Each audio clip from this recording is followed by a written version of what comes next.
on. So good morning. We are live, everybody. Good How morning. you guys doing? Doing well. How are you? Great. I'm great. And we got a new guest on with us today. Y'all see Jill Branson, the extraordinaire. She's on here and she'll be telling us about herself in a little bit. And so we're just glad to be on with everybody. How is it in Kansas City? So, Dr. Laura, you're there. What's your weather? Did you finally get warmed up? Yeah, yes, we're supposed to be in the 50s today, so we will see what happens. It's in the, I think it's, I didn't look at actually, believe it or not, I didn't look at the weather this morning. I usually do, but it feels warmer. You haven't been out in your garden yet? No. No. I will be outside checking things out. I actually have a few plants that have survived this cold, so, which is amazing, but they're right next to the house. I think that's probably why. So they might get a little heat referral or something. Yes. And and you know, Jill, I don't think I've ever asked you. So what part of Vegas are you in? Summerlin. Oh, that's right. We're out here together. Yes, in Summerlin. We don't see each other more. We live right out here in Summerlin. We should see I don't know, because there's plenty of places to go and have coffee or lunch. There really are many really great places. So, well, we are going to go ahead and get started. I always like to give a little bit of time. Well, let me do a little housekeeping.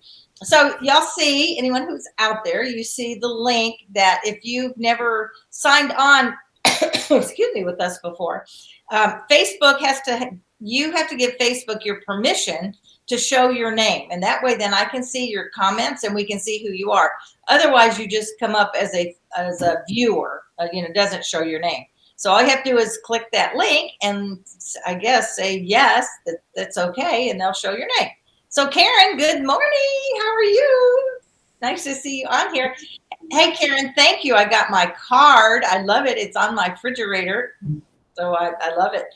Karen's been great that when you pick your word. Remember last week we talked about your word of the year, and I got several comments back, Laura, about, I think there were several people who had not really heard of that before and hadn't done that.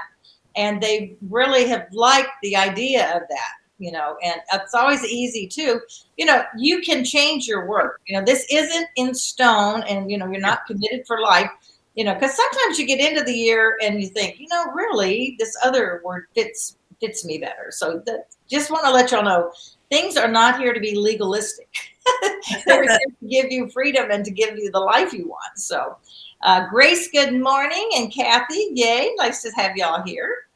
So, all right. Well, we will get started. So this morning, Jill is with us. Jill and I, we met by a very interesting way. You want to tell the story of how we met? Yes. I think I had seen you. I don't know if you spoke at Defining Women before, the networking group. Mm-hmm. I have spoken with them. I did. I think I actually saw you there, but never actually met you. But we met because Missy Day said that you needed somebody to go with Joel Osteen. And so I said, oh, I'm right there. I want to go. So we went together, and that's how we first met, which is the perfect way to meet because we both have the same, spiritual feelings about things. And Joel just was the perfect place to begin. Yeah, it really was. And I think I didn't know if you had the tickets or maybe Missy had the tickets and she couldn't go. So she put us together to go, which I thought, well, isn't that cool? I don't remember. Yeah, something like that. But it was, and I don't think I've ever done that where I've gone to an event to meet and met somebody to go to the event with. So, right. But, like you say, you're like-minded, that you're on the same page when you're going to Joel Osteen. It's like, right. Okay, obviously we are both Christian women. So it was really cool. And we had such a great time and have been, great friends since then. So, and the other thing I want to give a little shout out to you, Jill, is that in the beginning, when I was first starting the whole fun, fearless holding networking meetings and stuff, first of all, I didn't really even know. My Kansas City gals have heard me say this before more than the Vegas, but I really didn't even know what networking was or that it had a name. I realized I've always networked. I just never knew it had a name.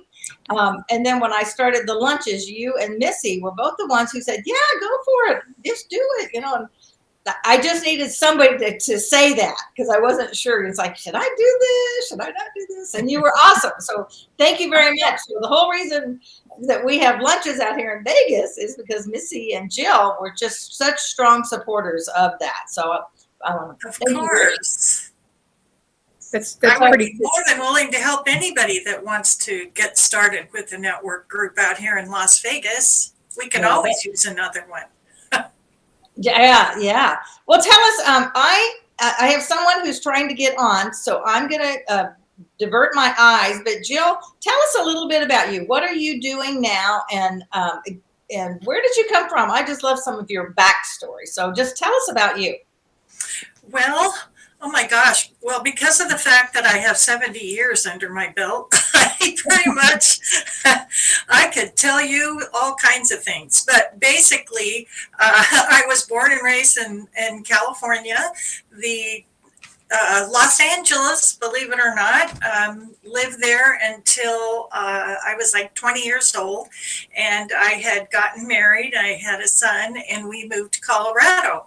So I really have never been back to California since. But oh, really? Wow. Right. So I basically just went from California to Colorado for 7 years, and then Idaho.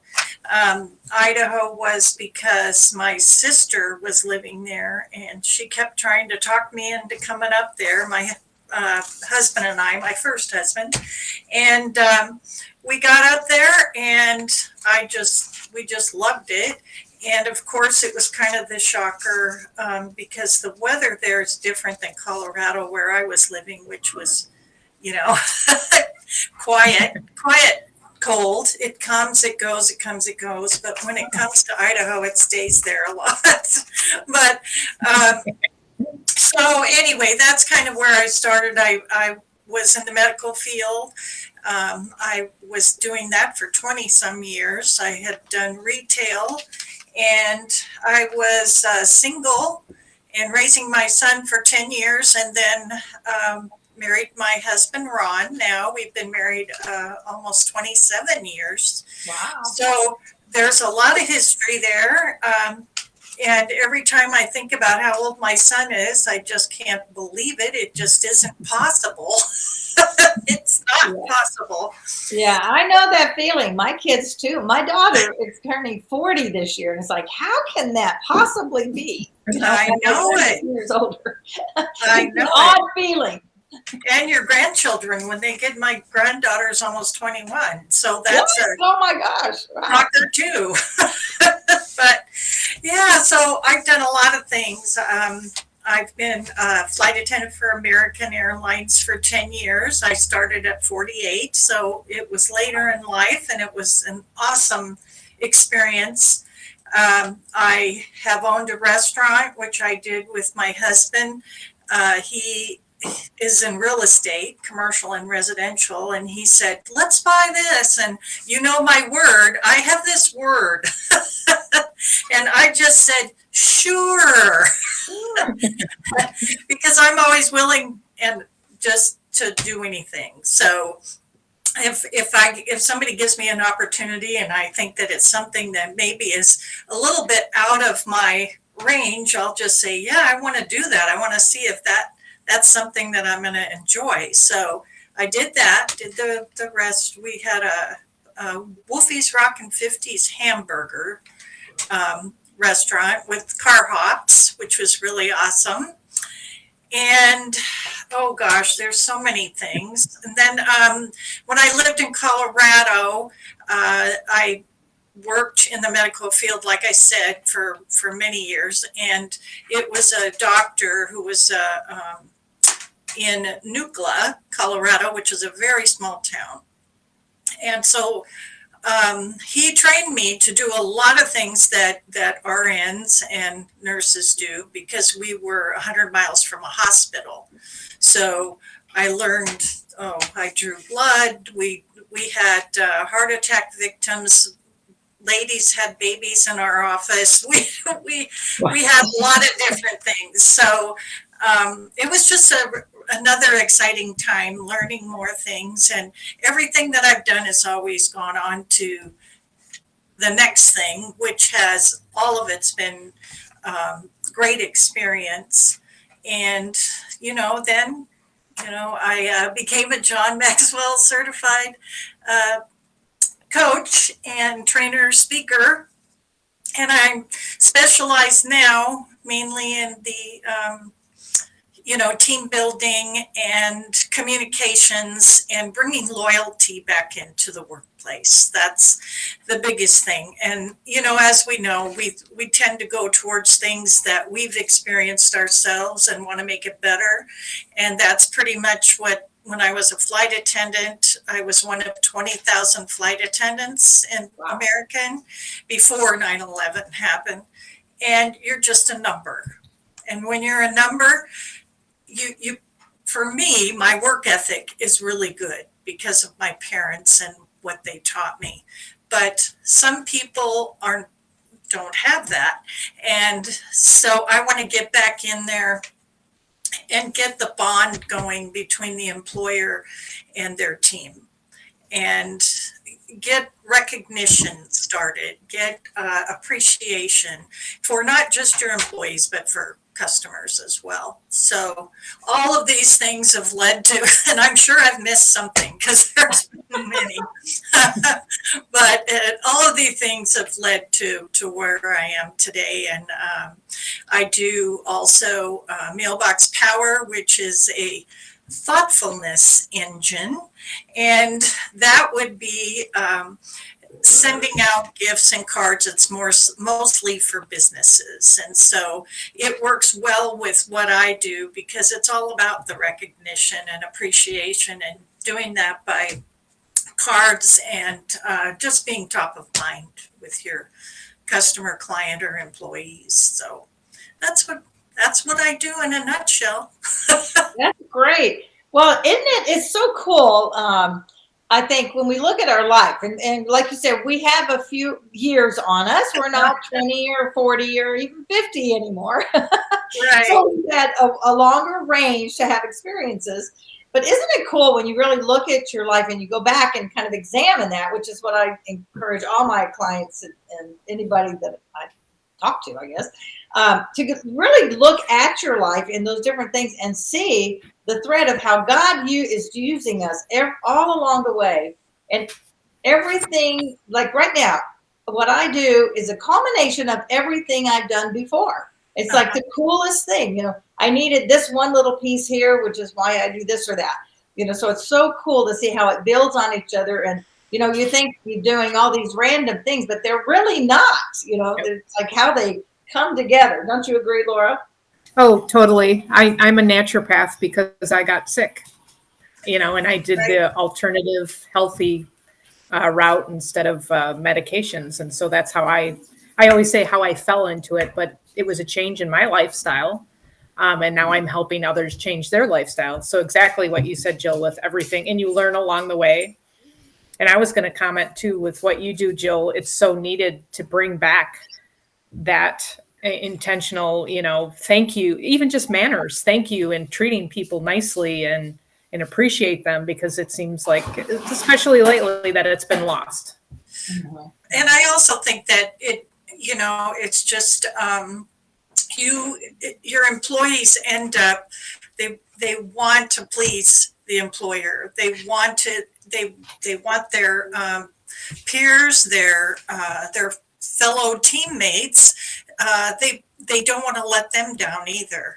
So it brings everybody together just simply by having that rapport with each other. And, when they have disagreements or something, that they're able to work it out in a good way and still want to be together as that team. And it also increases productivity and retention with the employer or employee, and your customers are going to see the benefits of that. Exactly. Absolutely. And because I know how we three think, and many of our listeners or watchers out there. It's such a simple. The thing is, it's so simple. It's such a simple concept It to is. be nice, to say thank you, to say, "Man, you did a good job on that project," or even, "You look great today." Things that just give it that little bit of encouragement or affirmation, it makes all the difference in the world. So it makes so much sense that in turn would increase productivity, because then it's like, oh, they're happier at the job. If people are happier at the job, they feel wanted and needed and appreciated. They're going to stay longer. Your turnover is going to be less. So it just makes so much sense. And yet, like you say, so much of that has been lost. And truthfully, with the whole pandemic thing and COVID that we've been going through, there's been such a disconnect because we've been doing more online stuff. And so we haven't had that real person to person. I mean, this is great, but as we've said before, I'd rather be in a room having coffee with you and doing the show. Wouldn't that be even more fun? So I'm blessed. We're blessed to have this option. But when people, more and more people are staying home, they found out that it works for them to work from home. So you miss the culture, I guess, is like what people call it. The culture of the workplace. What is, people getting along, or whether they don't, that's the negative culture, because there is some. Right. So. And like you said, the disconnect.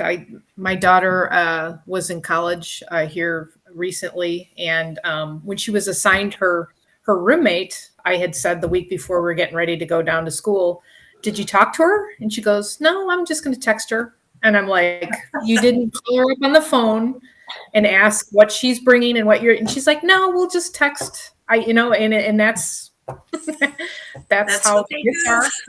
Yeah. Okay. Yeah, absolutely. Absolutely.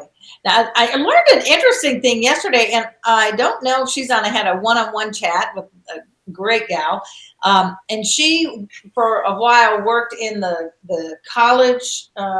She worked for a college, and she helped the students decide their career path, what way they were thinking of going. And she said one of the things that surprised her, and it surprised me when she told me, it's a little takeoff from what you were talking about, Laura, the kids text all the time. They text back and forth to each other. They don't really talk on the phone. But what she was surprised at is that she would ask the question, well, something about, did you look up to see, like, at this particular thing, what they're looking for? And they would say, well, no, they don't. And she said, well, don't you go to YouTube? We all, I think, go to YouTube to say, how do you do this? Or, or you go and you put it in Google and say, what are the top 10 something. The other day who are the top 10 Christian women speakers? I wanted to see how their websites looked and do a little research. And so we kind of go there, where she said they don't. And she would ask them about that. It's like, why don't? And they said, well, I never really thought about using it as a research tool. So I thought that was really interesting. So, but they do stay on their phones, and they do text as opposed to talk. So it's kind of interesting, because that's like the 20-year-olds. Then we have I guess you go to 30, 40-year-olds, which is where my kids are, and where yours is too, Jill, I guess. Laura, your boys are younger, right? My oldest is 28, so I'm kind of, a little back from you guys. A little bit behind, yeah. So Jill, in what you're doing now, so you're doing the training and stuff. Are you? I know you do a lot of networking. So what do you? What would you like to share with us about the whole networking piece? Well, one thing that I can say is I think that, I always thought that Las Vegas was very unique in the fact that just about every person you talk to is a transient of some kind that has moved here. They're not, they're not a native of Las Vegas. And so the Las Vegas area is more skeptical, and you definitely need to build that trust with people when they come, and it's their first time coming in, and if they're from a place that they're not real familiar with networking, and they're doing the they walk in, they hand you their card, they start talking about themselves instead of letting you tell your story first. That's just kind of things that we have learned by television and different things like that, when you're growing up. And then when you get into the real world and the real business world, you just assume that that's how it's supposed to be. And I didn't know what networking was when I started, which was in 2011, because I'd always worked for someone. I'd never been self-employed Right. or anything, so I didn't have a clue. I just knew they said, oh, you have to do a commercial the first time I went to one of the groups, and I thought I was going to have a heart attack. And so I didn't know what to say or how to even go about it. But as time went on, I started feeling the pain that people have when they get up there and they're trying to tell their story to you in 30 seconds. And so I kind of took it upon myself to, especially new businesses or young people who've just gotten out of college and they're on their way to a new career, kind of take them under my wing and show them all the different things and how to make the commercial and how to greet people. You would think that the people that are outgoing would be the people that wouldn't have much of a problem, but those are the ones most of the time are introverts. Even though they appear on the outside to be this bubbly, excited person that will just meet anybody, 9 times out of 10, they'd rather be at home than they're working. And it's really odd because you don't think that way, but then you see that they're just trying to overcompensate for how it is that they really feel. And so I try to tell them how, the different tips. There's just so many tips. Bring somebody with you, and have them a little bit more outgoing and somebody that knows more people so they can introduce you, and then you could start talking if it's uncomfortable for you to start the conversation. So there's all kinds of ways to do it. I just know that somebody brought me to the network group for the first time, threw me in there, and I had to learn it. It was hard and it was scary. But, I think our biggest fear is, number one, the people that haven't talked publicly and get up and speak. It's really difficult for them because they don't want to look stupid, of course. You want to make sure that you fit in and you're just as wise as the rest of these business owners that are there in the network group. But everyone has been through it. Everyone has been through that. And so you're not they're not going to think you're stupid because they actually feel for you because they know what it feels like the first time if you're new at it. And they're more than willing. Almost everyone that you meet at a network meeting for the first time would love to take you under their wing and help you, because they want to encourage and help you in your business. So don't be shy to ask help if you're new. If you're new with networking, don't be shy. Pick someone that you feel you resonate with and say, hey, I need some tips. Can we go have coffee or something? Yeah. And even asking that is a little overwhelming to some, for sure. But yeah, it is. Now, I think the reaching out, because I think as women especially, we always like to help somebody else, right? Mm-hmm. And that's part of our nature, how God made us. So that thing, I think you're right, that most people would be happy to just sit down with you and just share. And I know one of the things that I learned along the way somewhere, my dad was in the Air Force, so we moved a lot. We never, I didn't grow up in one place. And I just found out early that if I would just ask other people about them, it took all the pressure off of me. Right. And so it works. It's the great thing for networking is, just ask them about themselves, and then they start talking, and then that gives you that time to kind of get relaxed a little bit, right? Wouldn't you say that's the important part, Jill? Oh, yes, definitely. And I think part of it is too, we've been a networker already. We don't even know it. That Yeah. it's part of our nature, like you said, to ask questions. And I'm always very inquisitive. I want to know where you came from. How many kids do you have? What sports do you like? I mean, I'm ready to start asking questions because I'm Yeah, just yeah, curious. And I think we all are. We want to learn about the other person. yeah. And if there's some out there that might not be true, and they're really not so great with networking. If it's all about, if it's all about you and or the person, we just all have seen the people who it is all about them, and they never give you a chance to say anything. They never ask you a question. It's like, okay, you're not on my go to coffee list. Right. They ask you one question. So what do? You tell them, and then it goes right to them, and and that's it. It's Yeah. it's And over you in finish your coffee. the end. You finish your talking. And so, Laura, what about you? What are a couple of things that you encountered when you started into doing networking? You're doing a lot now, but Yeah, how long have you been? I've been doing well. I networked in a different business. I'm kind of like Jill, where I've had many different businesses, and of course, they all led up to where I'm at now. I did different types of networking, but the networking that I'm doing now for what I have, I've been doing about 3 years. But yeah, I've run into the same people. You have coffee and you actually finish your coffee because you say hi, and that's as far as you get. Or what I've had a lot of times in my networking experiences, people immediately wanting to sell their product or their service. I've gotten a lot of that.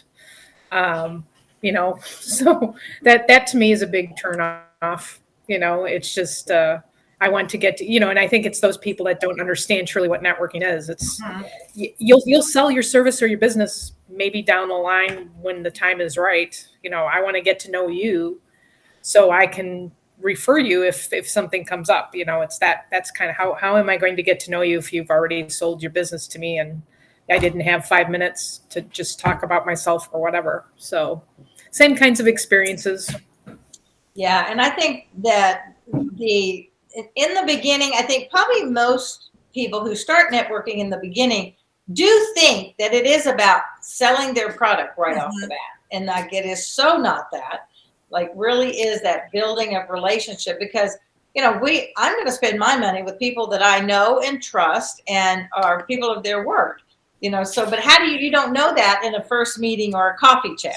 So it takes a little bit of time to get to know somebody. And so if it's really that mental attitude of how we go into it, what is your goal when you first go into the room? If your goal is to walk out, to sell $1,000 of product, don't even go because that's not going to happen. Right. You're not going to be selling product at that thing. You're not going to sign up for your next big coaching client, right there on the spot. In most cases, I never have for first initial thing, and I've never really heard of anybody doing it. So when you realize that you're going, if I could meet just 3 people I'd like to have coffee with, that's a good goal for Right. going into a thing. Would you agree with that, Jill? Definitely. And I was just thinking as you were speaking that I think one of the biggest things is I get such joy out of referring people and connecting. It just gives me joy to go, oh my gosh, it worked out. They love each other. You know what I mean? I get so excited. But I think what it is the reason we want to know them, not only because it's your reputation when you refer somebody, it's also the fact that you want to make sure that if you know 3 insurance agents that you refer the right one, you can let them all, give them all 3 and say, you choose. But this one I think you'll resonate more with because when you connect the personalities, it tends to work better than just giving them someone that, you don't really know that well. You want them to connect personally. So, Absolutely. And Karen did post on here. Let's see. I think I can make this do. Hold on a second.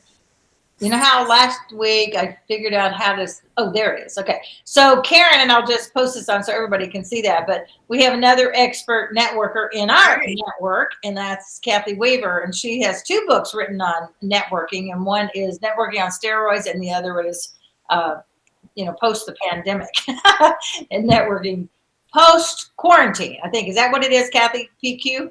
But yeah, so Yes. those are great books. I certainly have read both of them, and they give you something to hold in your hand and kind of mark, like, what things am I doing? Oh, I never thought of that. Same kind of thing. So, if any of you are looking for assistance, Kathy and Jill, again, are experts in that field. And experts are in the house. And I didn't hear you. I said experts are in the house. Yes, the experts are in the house. And what's exciting too is in our group, in our Fun Fearless group. So any of y'all, everybody who's showing on here today is in Fun Fearless. Those of you who might be watching who are just on my personal page or the speaker page, you don't have to be in Fun Fearless, but why wouldn't you want to be? Right. It's a great group of women, and starting today, Dr. Laura is starting as one of our contributors, doing her Tuesday tips. And I haven't been on yet. Have you done it already today? Yeah, I posted it about a half an hour ago. Oh, so. You did? Okay. Yeah. Because I haven't been on. It was I just was enough to get dressed and get on here at 7:30 in the morning. So. Yes, I know what you mean. I had breakfast 5 minutes before I got on. So anyway, so we now have Mondays is Meet Me Mondays with Jennifer Mills, and then on Tuesdays now is with tips on Tuesday with Dr. Laura. Wednesday is Words of Wisdom with Kathy, and we have a new person on Thursday, and that is Chiquita Leak, who did our Wow Wednesday. And she just did such a great job. And she's spoken several times here in Vegas at our group. And I knew she would have a lot to contribute and to share with people. So she's going to do our Style Tips Thursday. And then Carrie is doing the Fun Fitness Friday. So every day, if you just go to the Fun Fearless page, you're going to get something of value, something that's going to give you a thought for the day or an idea to try or just something. It'll be all different things. And then we just encourage y'all to come in and to engage in the group. That would be great. So I have a new goal for us. So I'm just putting it out there. I'll put it in the deal later. But, we're over 700 now, and I think we should be 1,000. I think we should be 1,000 because that means there's 1,000 women's lives that we're touching and making better. And that would be, don't you think? And that doesn't have to take us 2 years to do it. Come on. So if everybody sent an invite to your friends about joining Fun Fearless Female, then that would be great. We probably could hit 1,000 by, I don't know, certainly in a couple of months, 60 days, don't you think? I think so. So anyway, that's the new goal. Let's build it up. And it's not, this is not, as you all know, that nobody has to pay anything. It's not like a membership. It's not like I'm going to get rich. It's like, no, we don't pay anything. So it really is about touching women's lives and increasing your sphere of influence. Because if you have 1,000 people, some of those 1,000 are scared to death of doing networking. They're fine to be on a page, but maybe they haven't gotten the courage yet to step out and go to a networking lunch or something like that. They might not know a naturopath who could really help them from the inside out. Let's do it the proper way. So, plug. I said that was a plug.